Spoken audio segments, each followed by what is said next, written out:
welcome to the Nouveau podcast, the podcast that models healthy communication for men, empowering them to start the journey of self-work. Now here's your host, Thomas Pierce.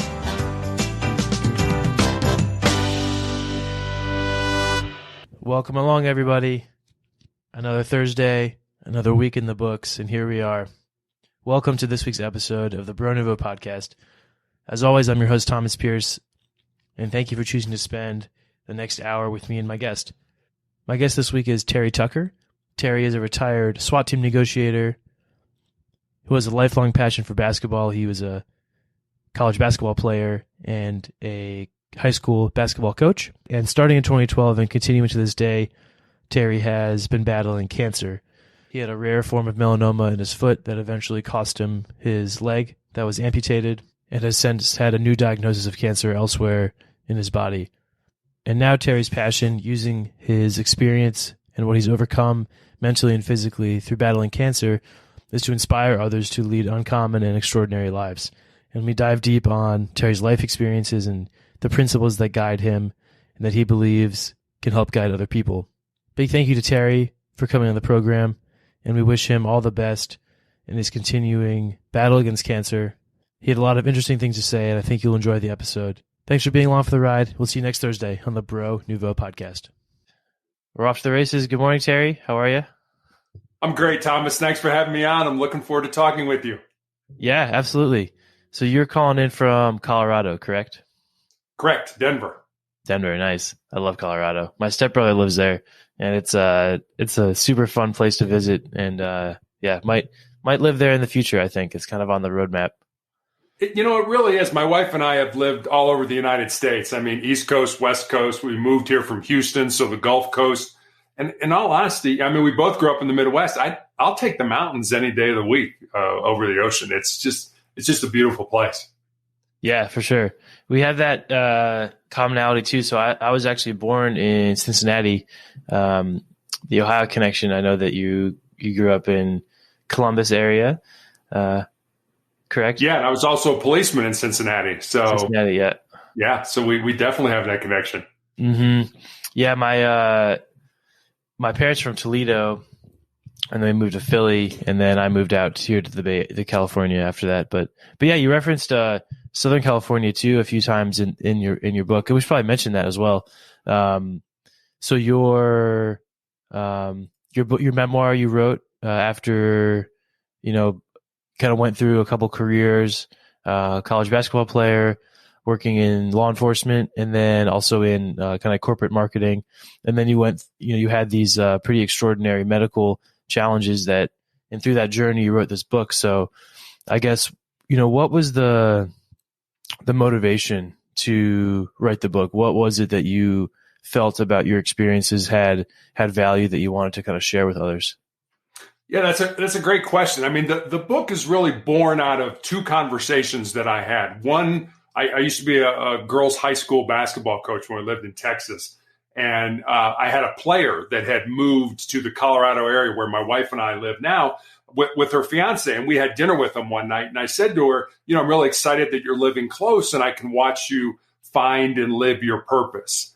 And she got real quiet for a while. And she looked at me and she's like, well, Coach, what do you think my purpose is? I said, I have no idea what your purpose is, but that's what your life should be about, finding the reason you were put on the face of this earth and then living that reason. So that was one conversation. And then another conversation was with a young man on social media who reached out to me and asked me what I thought were the most important things he should learn to not just be successful in his job or in business, but to be successful in life. And I didn't want to give him the, get up early, work hard, help others kind of stuff. Not that those aren't important. They're incredibly important. But I wanted to see if I could go deeper with him. So I took some time and I wrote some notes, and eventually I had these 10 ideas, these 10 thoughts, these 10 principles. And so I sent them to him.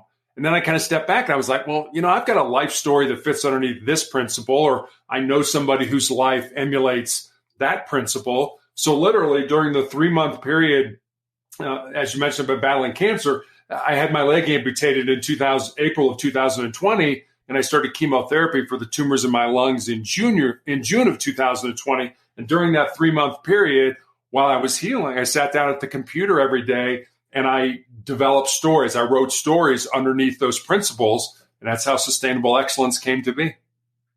Nice. Wow, man. I didn't realize how recent the diagnosis was. Well, the diagnosis initially was 2012. So it's been 10 years since I've been doing this. And I was on an ugly drug after I had surgery at MD Anderson in Houston for the tumor it started out in my foot, and it's a rare form of melanoma. And after I healed, I was put on this weekly injection of a drug called interferon. And basically what interferon gave me was severe flu-like symptoms for 2 to 3 days every week after each injection. And I took those weekly injections for almost 5 years. So if you can imagine having the flu every week for 5 years, and that wasn't a cure. That was just to try to keep the disease from coming back. 2017, I ended up in the intensive care unit with a fever of 108 degrees, which is usually not compatible with being alive. And that was just the toxicity to the drug. Had to stop interferon. And almost immediately when I stopped it, the disease came back in the exact same place on my foot, which led in 2018 to my left foot being amputated. The cancer worked its way up my shin. 2019, 2 more surgeries, and then 2020, the amputation of my leg above my knee, and found out I had these tumors in my lungs, which I'm still being treated for now. Wow. Well, thank you for sharing that, and thank you for the book, because as I was reading it, I really felt that it takes a tremendous amount of self-awareness and reflection to write that book. And one of the things that the kind of motivation behind this podcast was that I feel there's a lack of modeling for men to talk about things like vulnerability or our problems, or even things like healthy discussion and debate and difference of a perspective and all of those things. It seems like on the modeling side, men are kind of conditioned. And from what I also grew up in like a Catholic environment, I would say. And I actually want to talk to you about faith, because I think that's an interesting topic, especially with my generation. But the modeling side, and then also the nature of our kind of fractured political identities, the whole idea about healthy discussion, and we can have different perspectives but still share respect and try to learn something from each other has been kind of lost. So those are the motivations behind why I created this program. And I kind of saw all of those items in your book. So just wanted to kind of acknowledge that. Well, great. Good. I'm glad I think you write a book for a lot of reasons, but one is to get people to think, how can I have a better life? How can I do better? We're not perfect, and we're not all born with the same gifts and talents, but I really believe we all have the ability to become the best person that we're capable of becoming. Totally. One thing I wanted to ask you about too is with your cancer battle, I've heard people who are carrying a challenge. So say it's a past traumatic event or a current challenge like the one you're facing, and the idea of not wanting others to give pity, or not wanting to feel someone else's kind of emotional reaction to your situation, right? Because it's like, and you kind of mentioned it too with the whole situation of people who ask for what they can do to help rather than just helping. Yeah. So how has that been for you? Because, as someone who has been, you have a lot of self-ownership, you really have taken control of your life in many ways, but then to have this outside force come in and then have to kind of socially navigate other people knowing about that outside force. What has that experience been like? Yeah, it's not easy for me to hide that. When I don't have a leg, I'm in a wheelchair, so it's not like I can sort of push it under the rug or anything like that. And I think you've got to have, and this is going to sound kind of weird, I think you got to have fun with it, and you've got to. I remember I was in the hospital. This was when I had my foot amputated, and I was in a boot, and you could sort of tell that I didn't have a foot. And I was kind of hobbling out towards the exit, and there was a woman standing there, and she was it was almost like she was staring right through me. I mean, she was staring so hard, and the closer I got to her, I was like, well, I got to say something. I can't let this go. I mean, and so I get literally right to her, and I just turn and I look at her and I said, don't worry, it'll grow back. And I kept walking. And I turned around and I looked at her, and she had this look on her face like, well, maybe it might grow back. I don't know. But so, yes, you definitely have, you kind of have to make light of your situation. I always say, my brother teases me constantly. He said, you do these podcasts.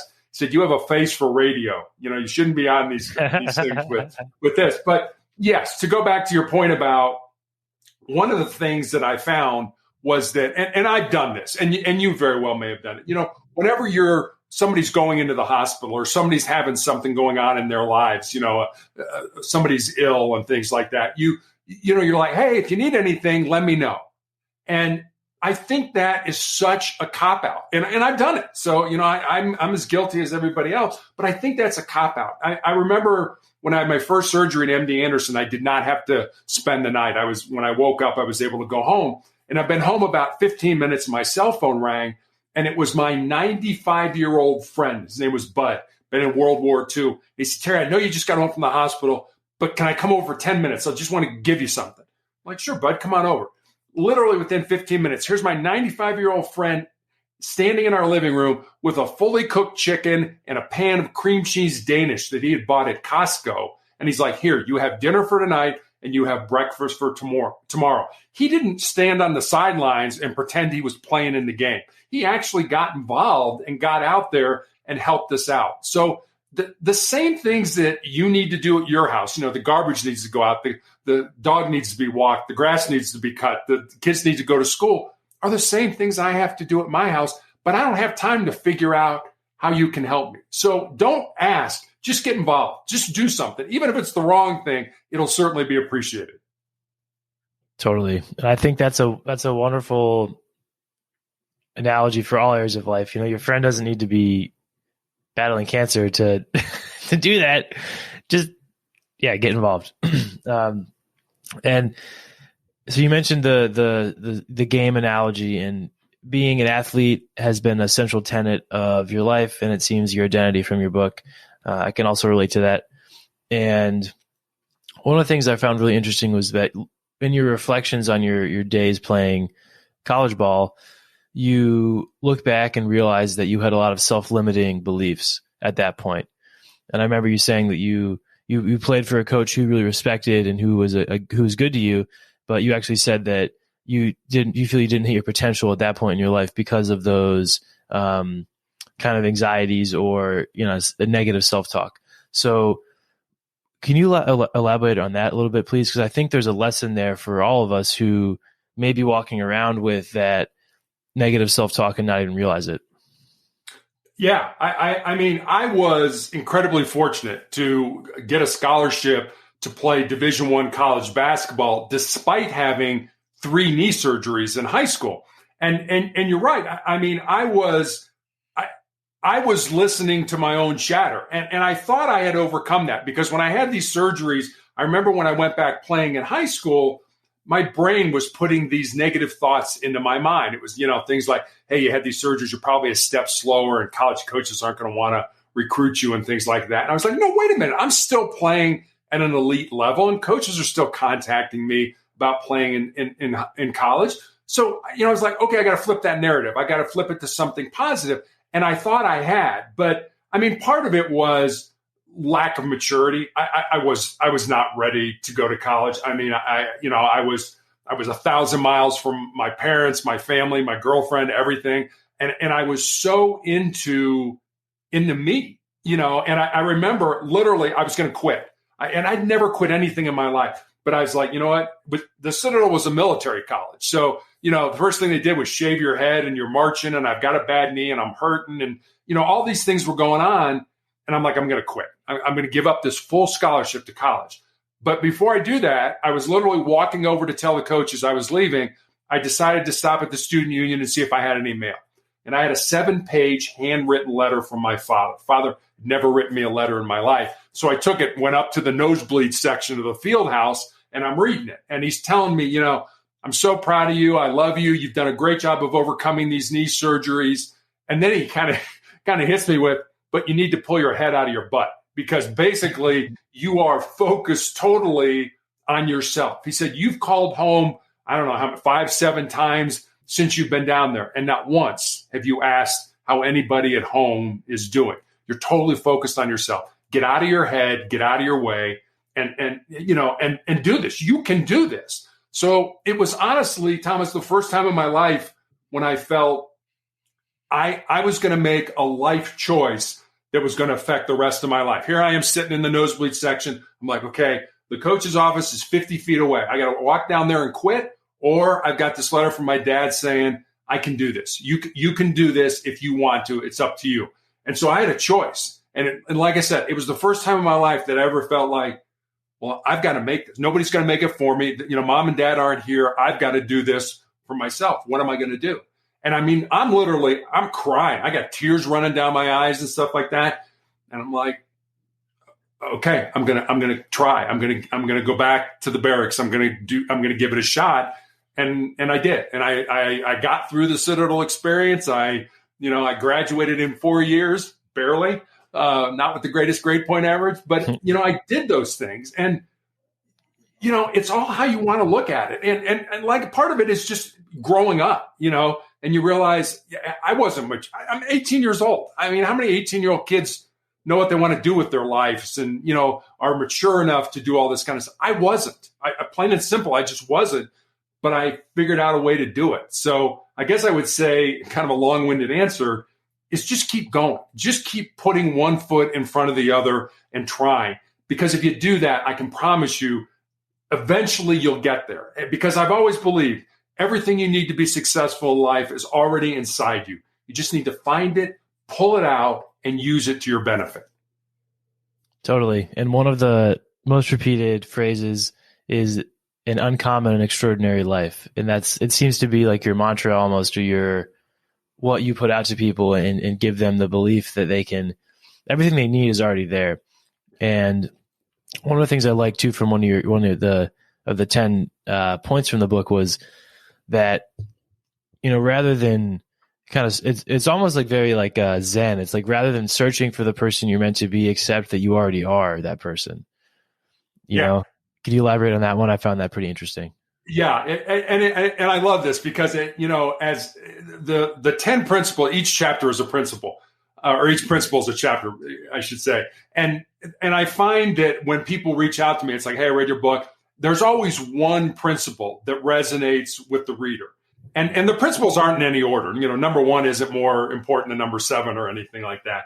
But the one that resonates with me, and I'm the same way, and I wrote all 10 of them, was, most people think with their fears and their insecurities instead of using their minds. But the one you cite is about, even though you're not the person you're looking to be yet, you already are. I mean, that person, even if I felt my passion was to be in law enforcement, but my first 2 jobs were in business, I was still a cop at heart, for lack of a better word. I just hadn't gotten there yet. So, I think it's important. And it's kind of like what I told my player when I told you the story about, the 2 stories about the book, about why I wrote the book, was you need to find your purpose in life. And I think we were all put here for a reason. And, my reason is not your reason, and your reason is not your mother's reason, and things like that. We all have our own journey to go down. But so many people, get sort of down the path and then quit. And life makes it so easy when we're here. Okay, I'm going towards my goals. Oh, wait a minute, there's an impediment here. Something got in front of me. Something got in my way. And what do? We quit. And then when we quit, what do we do? We want to blame somebody. Most people won't take responsibility for their own success and happiness. They won't say, you know what? Yeah, I blew that. Or wait a minute, I blew it, but I learned something and I can do something over here. They just take that and they're like, oh, I blew it. Now, who am I going to blame? I'm going to blame my father and mother. I'm going to blame my coach. I'm going to blame my boss or my station in life. And I've had people say to me, who do you blame because you got cancer? Like, what do you mean, who do I blame? What kind of question is that? It is. It's like, what do you mean, who do I blame? Well, you got to blame somebody. And I'm like, well, who do I blame? Because I've had all 88 genes that doctors either know or suspect cause all forms of cancer. I've had all kinds of genetic testing. I have no mutations in any of my genes. So it's like, well, I can't blame my parents. They didn't give it to me. And then they go to the next step. It's like, well, do you blame God? And I'm always like, well, wait a minute. No, I don't think God got up on a Tuesday morning, checked his to-do list and said, Terry Tucker cancer. I don't think that happened at all. So I don't blame anybody. And I wish people would stop blaming or looking for somebody to blame and spend more time like, you know what? I need to take responsibility for my success and happiness and for what I want to be in life. And not stop, well, I couldn't do that because somebody did this to me, or I didn't have the money, or find a way. The world owes you absolutely nothing. And I got news for you. You're unique, but you're not special. So find out what you want, figure out how you're going to get it, and then go after it with dogged determination. And you just might get lucky enough to get it, because so many people stop. So many people quit. So if you have just this much of grit within inside you, and you do, use that grit to find what you want. For sure. It takes a lot of hard work and dedication and accomplishments, I would say, to be special. That's a great distinction, because of course we're all unique and we have wonderful attributes, but yeah, the people who rise to the top, as far as whether it's, being very famous and well known for success, or just within their field, or just within their small group for having excellent morals or excellent work ethic or whatever it is. Yeah, I think that's a interesting distinction. So yeah, so your grandfather was a policeman in Chicago, and your dad didn't want you to be in law enforcement, but you felt that was your calling from a young age. And I'm curious to hear too, because the last couple of years it's been a renewed discussion around law enforcement, right? Stricter scrutiny around use of force, and as this discussion of the history and legacy of things like Jim Crow and these kinds of like institutionalized discrimination and racism, how has that conversation affected you? How have you kind of engaged with that? Because I would imagine, it must be an interesting one, because it's one, your career that you put so much time into, and also something that you identify with. So how have you kind of approached that discussion? I usually ask people to think of it in this way. If your job was this, if your job made less money than a plumber, if every time you went to work, nobody wanted you there, and then when you were at work, everybody lied to you, how long would you do that job? How long would you stay in that field? Because if you think about it, that's what a police officer does. We make less money than a plumber. Nobody wants us there. It's never a good thing, whether we're pulling over pulling you over to give a ticket, or responding on a radio run for a fight, or we're, knocking on your door to say, call the hospital because grandma just died. Nobody wants you there. Everybody loves a fireman. Everybody hates a cop. And then finally, everybody lies to you. Everybody's trying to put their story as the one you believe so that you'll take the other person to jail. So that's your job. That's what you do every day, every night when you go to work.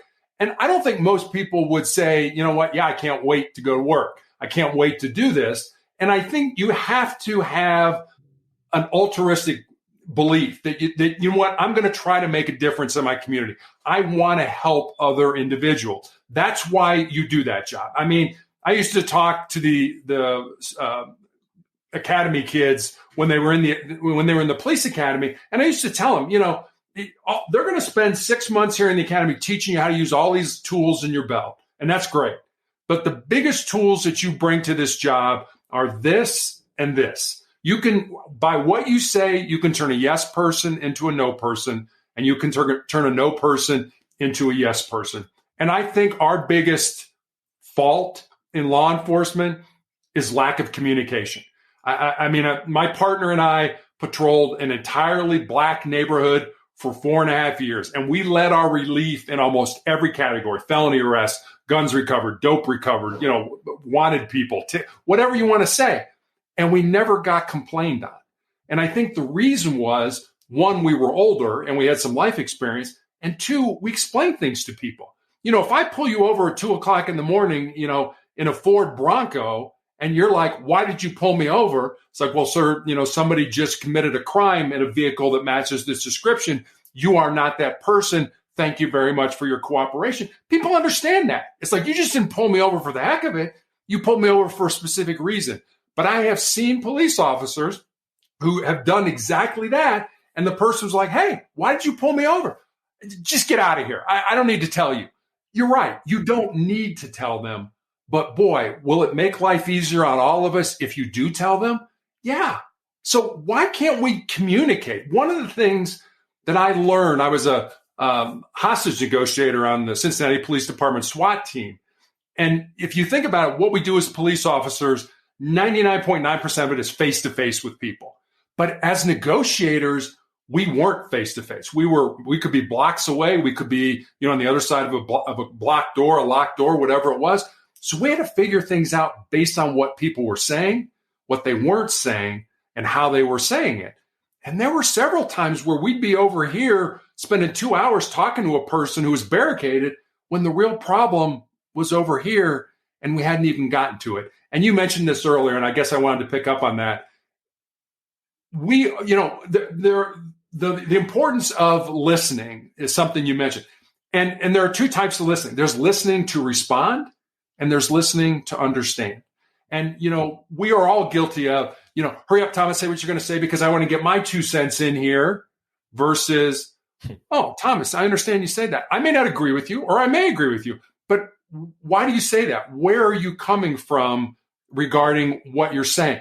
That's a dialogue. That's a discussion. I can learn from you. You can learn from me. But us screaming at each other, I don't hear what you're saying. You don't hear what I'm saying. And that's kind of where we are right now in society. And unfortunately, that's kind of a shame. Totally. Yeah. I agree, man. I think for me, the relationship with law enforcement is interesting because the communication piece is essential, right? Because to me, I think that power corrupts.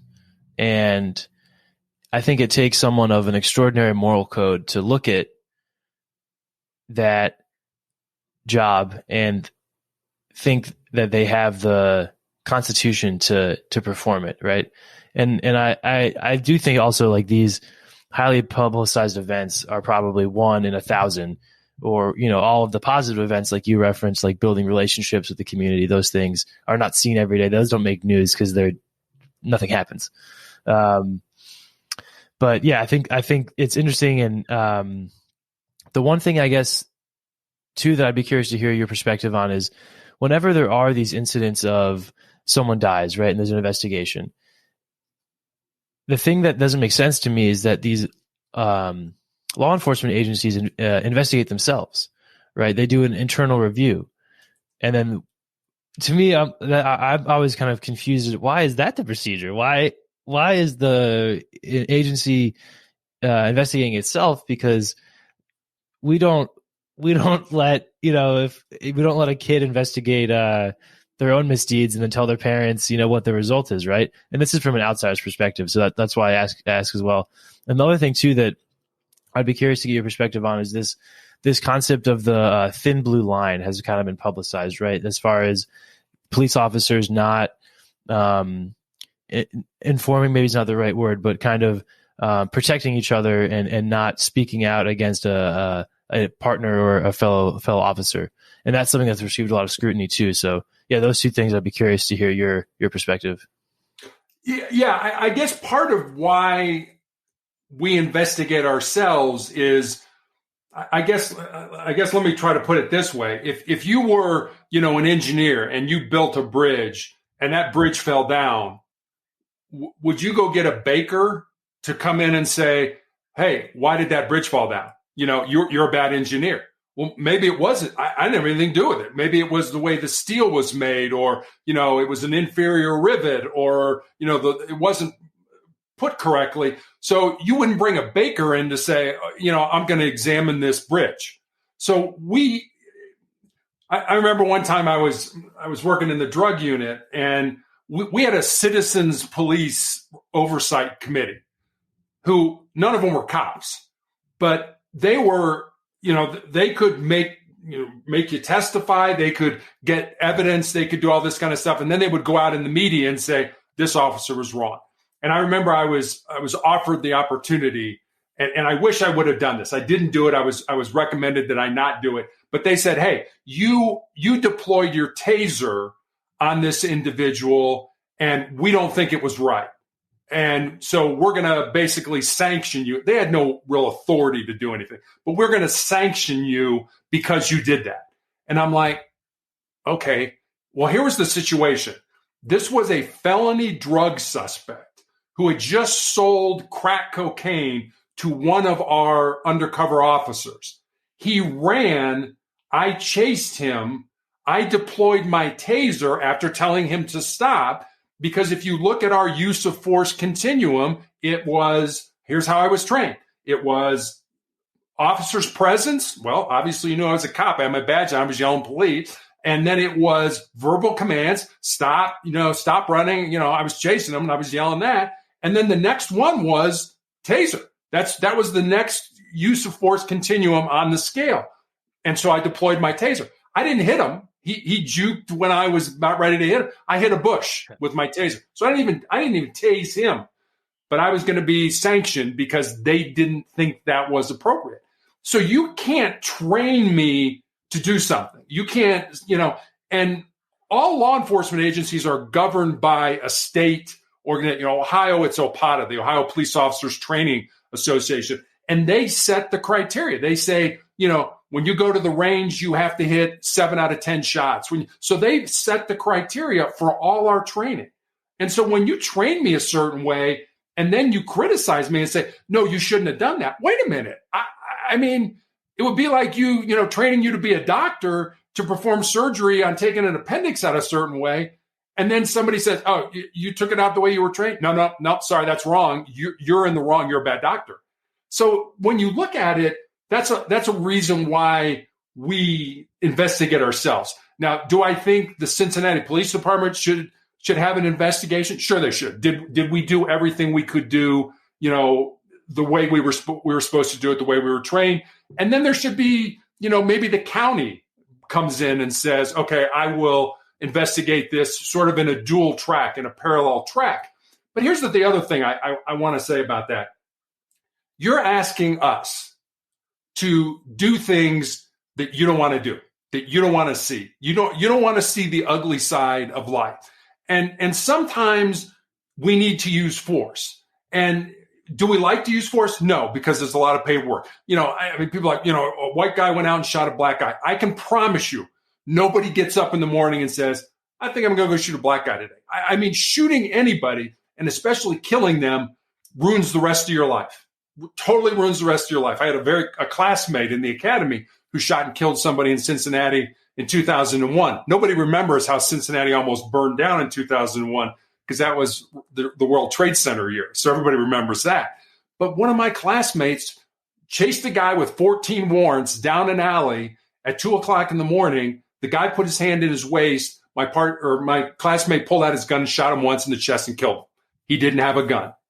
So, I mean, the way we're trained is I don't have to wait for you to shoot me. If I say there's a threat, then I can go ahead and deploy my gun. I can, or whatever's reasonable to arrest you. I can use whatever force is necessary. The Supreme Court has said that. So I guess I look at it like you're asking me to make a split-second decision at 2:00 in the morning when it's 10 degrees out and I've had 4 hours of sleep and I've got to make a life and death decision. I don't think anybody would say, hey, if I made a mistake, it was a mistake of the heart, not a mistake of the mind. I wasn't trying to hurt this individual. So I think we've got to have a little bit of, you got to cut people some slack when you're asking them to do that. And the other thing you got to remember with gunfights and law enforcement, the average gunfight lasts 2.5 seconds, takes place in about 10 to 12 feet. So it's over before it starts. So this, it's like, bang, it's over. That's just the way it is. So it's not something like, oh, let me think. Okay, I think I'm gonna, it just doesn't happen the way it is. So I guess I would caution, and I'll shut up here in a minute. But I'll caution people to say, be careful what you see in the media, because it's not always true. And I learned that sort of the hard way. I was a sergeant at the end of my career. and I was involved in an incident where I was there during the night. I came home at 7:00 in the morning. My wife had the news on, and my wife was like, "Were you there?" I said, "I was." And I'm watching it. I'm like, that didn't happen. The way the news media was saying it happened, that didn't happen. I was there. I know how it happened, but they're reporting something that didn't happen. So I'm like, just be real careful what you hear in the media. Yeah, I think we can all agree on that one, man. The media. Sorry, I didn't mean to go off like that. No, it's great. Thank you. So, yeah, that makes sense to me. What do you think explains this?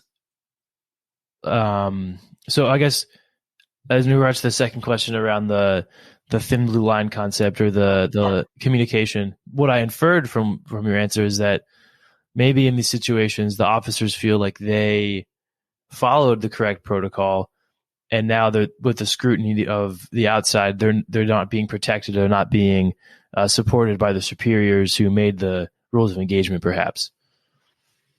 Yeah, and I think that's exactly it. I'll never forget, I was a new sergeant, and I had our captain. He came to me, and this wasn't even my report. It was a report where somebody called 911 and says there's a black female sitting on of the trunk of a vehicle. This is what she's wearing, and she's waving a gun around.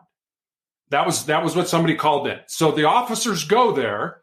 They take cover behind something that'll stop a bullet, and they order her to the ground and to drop the gun. Now, they don't see the gun. She doesn't have the gun at the time. But, here's the car. The car matches the description. Here's the woman. She matches the description of what was called in. So, okay, get on the ground and do that. She won't get on the ground. She won't get off the car. So they tase her, and she goes down. They get her into custody, find the gun. She's a felon. She's not allowed to have a weapon, so she ends up getting arrested. And so the captain's to me, he comes to me and he's like, well, why didn't they just walk up on her? And I said, Captain, it was a gun run. I said, I've been to 4 police funerals so far. I'd prefer not to go to 3 more. I mean, why wouldn't you take cover and order her down so that you have the advantage? Why would you walk up on somebody with a gun? And he's like, well, I don't think they should have tased her. And that to me was like, unfortunately, somebody who hasn't been on the street for a long time. It's like, well, you trained them this way. This was a great thing they did. She didn't get hurt. They didn't walk up on her. She didn't have a chance to use the gun. They didn't have to retaliate and kill her. This was a great way of handling it. So, yes, I mean, part of it is, Captain, do you understand what you're saying? And I don't think he did. So I was kind of like, wow, really, this is the guy who, when I write the report as a sergeant, it goes to my lieutenant and then it goes to him. And he's like, no, you shouldn't have done that. But I was trained to do that. Why shouldn't I have done that? I think you have to, if you get into law enforcement, you got to have a ton of integrity. You got to be like, you know what? Yeah, I want to arrest that guy, but I don't have probable cause to do it. I don't have probable cause to stop that car. And so I can't do it. And we don't. And I know my partner and I did that. It's like we watched a hand-to-hand drug deal, or at least what we thought was, and we wanted to stop the car. But the guy didn't commit a traffic violation for us to stop it. So it's like, well, you get away today. So I don't know what the answer is. I think you have to have integrity and say, but I also would say, I've seen cops that shouldn't be cops. It's like, you're in the wrong job. You're not cut out to do this. You don't treat people right. Those cops usually end up getting weeded out eventually. It's like, I don't want to work with you. They get a reputation. Nobody wants to work with them. And then they do something stupid. And it's like, you violated our procedure and you're gone. We're taking your gun and your badge. So it comes down to the person. If you're raised right and you do the right thing, you're going to make mistakes, but just tell the truth. I'm not smart enough to understand all the lies that I, could conjure up. So I'd just be better off telling the truth. For sure. Yeah. It's interesting, man. And just like you said too, I think it's really important to come to this conversation with trying to understand, because I guess for me, the reason I asked too is what makes me really angry about it is just that, like, it's such a fertile ground for a bully, right? For someone who wants to abuse but takes advantage of their position and uses it to abuse others. And yeah, it's like Yeah. So thank you for explaining that. And I think that it's such a tough topic. And, I think there are a lot of people who, I'm sure would want to go deeper on that, but I'll keep it moving towards still in the same realm. But your perspective on what we should do about drugs, because a lot of these examples you gave, the whole point was to remove the drugs or to get drugs from the community. And, now again, with the benefit of hindsight, the whole Reagan's war on drugs has been declared a failure, right? It's drugs aren't going away. And my perspective would be that just like many other addictions, just like lying, and humans are messy, and we know that drug addiction isn't going to go away. So after working in your career to enforce drug law, what's your perspective on that drug law, these days? Yeah, let me just go back to what we were talking about, because I think it's important. Mm-hmm. If you have a perspective about the police, most police departments have a couple things. One, a citizens police academy, where it's like you go one night a week for like 8 weeks, and they'll put you through a mini academy. Here's what we learn. Here's how we do what we do. And here's why we do it. So educate yourself about how the cops are trained before you're willing to say, oh, that's a bad cop. Well, was he or was she? So do that. And two, most police departments will let you do a ride along. You can get in a car with a police officer and go ride a shift and see what he or she experiences. See the things that you probably don't want to see, but will help you to make a more informed decision. So I'll leave that there. Drugs, yeah. I don't know what you're going to do about drugs. I mean, drugs have been around since, before Jesus was walking on the face of the earth. So I don't think that it's ever anything that you're going to stop. I mean, it's just like alcohol. Prohibition was outlawed in the United States for a while. What happened? Everybody bootlegged booze in from Canada where it was legal and things like this. So you're not going to get rid of it. And I live in Colorado. I mean, we have marijuana that, you can walk into stores, dispensaries and buy. A couple of years ago, we approved people to have mushrooms, psychedelics that, kind of give you a trip of that purple dragon isn't really here with us, but that's what you see. And I look at that and I'm like, I don't want to put those things in my body if I don't have to. But I understand some people do. And I guess that's fine. But I also feel if you want to do that, then there needs to be consequences if you do that to excess and you drive a car or, you commit a crime. I have a very good high school friend of mine whose stepdaughter is an addict in California. And she has told her friends, here's where my mom and dad live, break into their house and steal their stuff so we can go score some drugs. If that's the case, then you've got to be held accountable. And I did a podcast, interestingly, with 2 cadets from the United States Air Force Academy, and they were asking me about this topic. And they said, are there programs out there to help people that are on drugs and things like that? And I said, yes, there's a lot of programs out there, all different kinds, all different levels. I said, but the problem with those programs is they don't work until the person hits rock bottom. And the problem with that is there's a very thin line between rock bottom and dead. So, I mean, I've arrested thousands of people, for drugs, for selling drugs and things like that.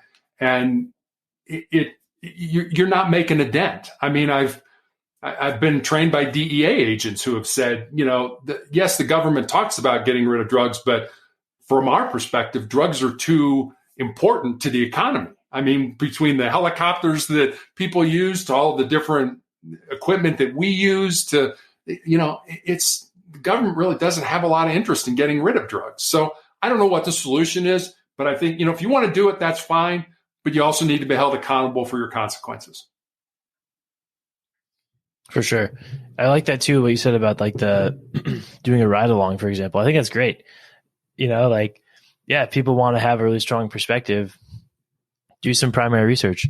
Okay, so the other in your memoir, there was a core tenet was your faith, and that seems to be something that has stayed with you throughout your life and has been a source of shelter and, psychological safety, and also a source of strength. So yeah, what I would say is the role of faith in your life as well, because on my audience, I don't think I've ever talked about, to someone who was willing to share that and talk about that. So I think that'd be really interesting.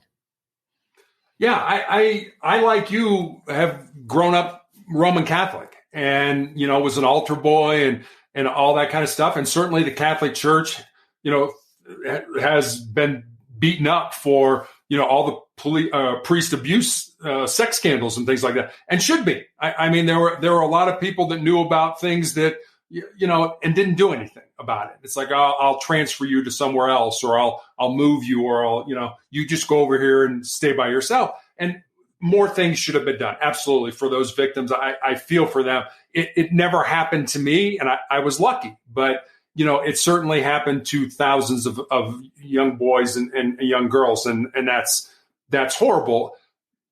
That being said, I think I go back to my comments earlier about, who do you blame? Do you blame God? I don't blame God for my cancer. I don't blame God because these priests, abused young people. Was it wrong? Absolutely. Totally wrong. But I don't think God had anything to do with it. I mean, God gives us free will. God gives us free choice to make decisions. And, kind of goes back to the story I told you at the Citadel. For the first time in my life, I had to be an adult. I had to make a decision that nobody else was going to make for me. There was no safety net. Nobody was going to bail me out that was going to affect my life. And not only my life, but I'm sure, my family's life and the people that I loved and cared about and that loved and cared about me. So I always talk about what's gotten me through cancer were my 3 F's: faith, family, and friends. So I don't blame God for cancer, but I do believe that he or she or whatever that being is that you call God, I believe that person, that entity gave me the strength to get through this. And as I said, I can't believe that a God who formed us in his own image and likeness, that formed us out of love, wants anything less than the best for us. But he's not like some supernatural thing that's just, like Superman who kind of swoops in and makes all things better. He gives you a life, and it's up to you how you want to live that life. And I want to live it to the best I can. I have made a ton of mistakes in my life. I don't have many regrets, but the regrets I have are the times where I was selfish and I hurt other people, or other people were impacted by the bad decisions that I made. But I don't know what to say other than it works for me. I remember when I had knee surgery one time, and I was 14 years old. I was in the hospital. I was scared. I was hallucinating from a high fever and pain medication. And I called my mother at 2:00 in the morning, and I'm like, Mom, and I'm crying and everything. And she's like, open the bedside table, take out the rosary, and start saying the rosary. Whoa, okay. I didn't even know there was a rosary there, Mom. Way to go. So she pulls, I pull out the rosary, and at 2:00 in the morning, I'm saying, Hail Marys. So it's worked for me. I know it doesn't work for a lot of people, but we're not good enough alone. We need somebody to help us. And I think that kind, caring, loving God that isn't out there is right here. We just need to open ourselves up to him. It was one of the stories I talked about in the book about Ezekiel. Ezekiel's, surrounded by, a tornado and an earthquake and all, and he's looking for God's voice. God's not in the tornado. God's not in the earthquake. Where is God? God's in a very small whisper. So given our society and how, we're going 900 miles an hour with our hair on fire, if God was trying to talk to us, would we be able to listen to him? Yeah. When I read that passage of your book, I was thinking that, Ezekiel was probably a little deaf from the tornado and the earthquake. So maybe louder than a whisper. But anyway, semantics. Yeah. Thank you. And I'm so happy that you have that faith in that rock, man, because I think that we all need that. We all need that thing that gives us security in some way. And, it's also community, right? It's also a place to go. Have you been able to return to your services in person? I have not. I go to mass every day on my iPad and do it that way. And it's not the same, but it's kind of where I am right now with being in a wheelchair and with COVID and things like that. So no, I haven't, but it's definitely something that, I stay close to. I pray every day for about an hour. And I've met so many people during this 10-year cancer journey that, I certainly pray for myself. I pray for that miracle that, I hope comes, but I pray for so many other people that have asked me to pray for them. And when I tell people, I'll pray for you, that's not that's what, it's kind of, he's just saying that. I do. I do pray for those people. And I hope in the same way they would pray for me as well. Totally. Well, I really hope you can get back before too long and get to be in that sacred space. Awesome. The other thing I wanted to ask you about was an example of, I think the guy's name was the alias you used was Greg in the book, or it was a friend of your wife's, I believe, who was very successful in business and then had a divorce, ended up getting remarried, but I believe eventually completed his own suicide. And I think that also with your passion for law enforcement, you found a path where you got up every day excited to go to work and you liked your work. And another thing that kind of fires me up is this idea that how many people have accepted that, everyone hates their job. When I hear that, I get viscerally angry. I'm like, why? I understand why. I understand life circumstances, and we have to take jobs. We need to support ourselves and live. But that mentality of just accepting that this is the only way to be successful, air quotes successful, is to pursue a super high paying job where you sacrifice family time. And so that really resonated with me too when you were talking about that story. And I think that's a really great message too, to get out there about, you don't have to follow just one set path and you don't need to chase money. No, there's a great story that I heard years ago about Alexander the Great, probably the biggest megalomaniac ever. Everybody talks about Hitler. I think Alexander the Great was probably worse than Hitler. But the story goes that as Alexander the Great is dying, he calls his counselors together and he asks them to carry out his final 3 wishes. And the first wish is that only his doctors, his physicians, carry his coffin to the grave. The second wish is that the road to the cemetery is strewn with gold and silver and precious stones. And the third one is that his hands are left hanging outside his coffin. And one of his counselors is like, hey, you're Alexander the Great. You've conquered, the entire known world. These are your final 3 wishes. These seem kind of lame, for lack of a better word. And Alexander says, well, the first wish, I want my doctors to carry my casket to the grave, my coffin to the grave, is because I want people to realize that, no doctor heals anybody. They just assist the body in healing itself. And people need to be responsible for how they treat their body and not think that, well, I can abuse it and I'm going to go to a doctor and a doctor's going to heal me. So that was the first wish. The second one, and I think this is what you were just talking about. He said, hey, I've spent my entire life accumulating wealth and power and riches and influence, and yet none of that is going with me beyond the grave. I'm going to occupy the same small space as the pauper who's buried next to me. So I want people to understand that chasing riches and power is just sheer folly. And then finally, he said, with the hands hanging out of his coffin, he said, I want people to understand that I came into this world empty-handed and I pretty much leave it exactly the same way. So you're right. We all want to be successful, but it's all how you define success. And I really think that our purpose in life, regardless of what you decide to do. And maybe I should back up. Your purpose doesn't have to be your job. As you said, your job could be something over here that, you use to pay the bills, but your purpose or your passion is to write or to volunteer or to play music or to be an activist or whatever you feel in your heart it is. So I think it's important for all of us to realize that it doesn't have to be your job. And we want it to be our job. We want to be, I can't wait to get up and I'm going to make a lot of money. But I've found that, money, power, influence, they're pretty much overrated. I think we're put on this earth to serve. And if we serve other people especially when we get into those dark places where we're all looking, I'm down, I'm depressed. What are we doing? We're looking inside. How's the best way to get out of that? Start looking outside, and you do that by helping other people. Beautifully said. Awesome, Terry. Well, we'll switch over to 3 things game, but one thing, last question I wanted to ask. Your memoir is filled with quotes and references to historical figures, and I got the impression that you read a lot.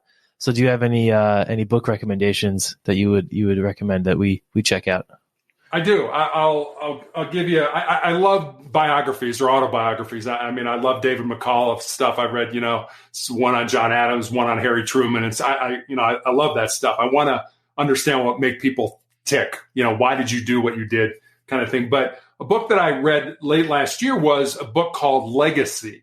And you'll love this because you're a big rugby guy. So Legacy is written by a man by the name of James Kerr, and it's about the New Zealand national rugby team, who by most accounts is the most successful sports franchise in any sport in any country of all times. And the thing that I found interesting about them was you would think when they're bringing somebody onto their team that they would hire for technical competence. For, you're a great whatever. And I don't know anything about rugby, so I'm not going to try to pretend that I do. But whatever position you're recruiting for, you're going to recruit the best person in that position. But that's not what they hire for. They hire for 2 things. Number 1 is character. What kind of person are you?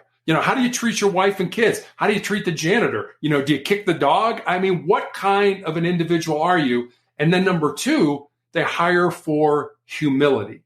I don't have all the answers. I mean, think about it. How much stress do we put on ourselves when we go into a job interview? Because we're going to go into a job interview, and I better have the answers to all these questions they're going to ask me. And the way the New Zealand national rugby team, they're called the All Blacks because of their uniforms. The way they look at it is, I don't expect you to have all the answers. You individually won't have all the answers. But us collectively as a team, we'll figure out the answer. And I think, I think about all the job interviews I had, and it's like, boy, I better know the answers to these questions. And what they're saying, the most successful sports team in history is saying, you don't have to have all the answers. As a team, we'll come together and figure out the answers. So I would definitely recommend Legacy to anybody. And again, anything David McCullough writes, I love. So I'd recommend any of his books as well. Nice. Thanks, man. I'll check that out. Sure. Okay. Moving on over, 3 things game time. Whoever's birthday is sooner goes first. So what month is your birthday in, Terry? July. Okay. I'm August. Oh, all sure right. You are. Okay. Here's your question. Okay. What are 3 things that I've learned about leadership? 1, I don't have all the answers. I don't know everything. I've hated, and I've been in this. I've been in meetings where there's been a problem. Everybody gets around a conference table. The boss walks in, sits down, and says, "Here's the problem. Here's what I think we should do about it. All right, let's go around the table and talk about it." Now, what is everybody going to do? Wait a minute. The boss just said how he wants to handle this, so nobody's going to. We're just going to echo what he said. A better way to do that in terms of leadership: boss comes in, sits down, says what the problem is, and then shuts up and says, all right, how do we handle this? And let everybody else, hey, I think we should do this. I think you're going to have a much better dialogue that way. So you don't have to have all the answers, I'd say would be 1. Number 2, I think it's important to hire good people and then get the heck out of their way. So we hear a lot about you got to lead from the front. I'm not so sure you do. I think you got to lead from the back. And that is, what's in the back of an army? That's where all the support stuff is. That's where all the food, the ammunition, all that. Hey, you need ammunition? Boom. I'm the leader. I'll bring it up front. Here it is. You need food? Here, I'll bring it up front. Here it is. So I would say leading from the back is just as important as leading from the front. And I guess number 3 is you got to care about your people. It's not about you. You got to love your people. You got to know what they're doing, because what motivates one person is not going to motivate another person. I learned this as a basketball coach. Sometimes I needed to yell at certain kids, and that got them motivated. Other kids, if I yelled at them, they just shut down. Other kids, all I had to do was look at them, and they were going to be harder on themselves than I was going to be on myself. Or than I was going to be on them. So I'd say those 3 things are what I've learned about leadership. Awesome, man. Wonderful answer. Nice one, Terry. Okay. Here's my question. What are 3 things I've learned about listening? Okay. Number one, I would say is I've immediately identified as a kid even that I love reading, but I can learn so much in a quicker fashion, more quickly through a conversation than through reading. Exactly what we're doing right now. It is wonderful. It's such an easy way to learn about other people, other perspectives, and other life experiences. Number two, I've learned that it's okay to excuse oneself from a conversation or from a situation if I don't have the emotional energy to listen properly, right? Like you made a distinction between, true or active listening and understanding compared to just surface level listening. It takes energy. What we're doing takes focus and time and attention. And, if I need to go chill out and recover and recoup my energy, then I can do that. I think that's kind of like something that, I don't know, you seem like a extrovert also. So maybe sometimes there are times where it's okay for us to not listen and we can just go elsewhere. And then number three, I think through this game actually, and through this podcast, something I've learned, it's really powerful to repeat back what you hear from people. You recapped your own, so I didn't, but I usually would show whoever I'm playing the three things game with, talk back and so I understand that. This is what I heard. And actually, I've used that in relationship with my girlfriend too. When we're in a conflict or discussing something kind of spicy, I'll say, "This is what I heard. Did I get that? Is there anything else to add?" So, yeah, wonderful. I like it. Cool, Terry. Well, thank you so much for coming to the podcast. Where can the listeners who are interested to read your book, where can they find it? So the book is pretty much available anywhere you can find a book online. It's available at Amazon, BarnesandNoble.com, Apple iBooks. It's in ebook, paperback, and hardcover. And it's also, I have a website called Motivational Check, where I put up a new thought for the day every day. And with that comes kind of a question, maybe for you to think about how you could use that thought in your life. On Mondays, I put up the Monday morning motivational message, which is usually a video or a story that's a little bit longer.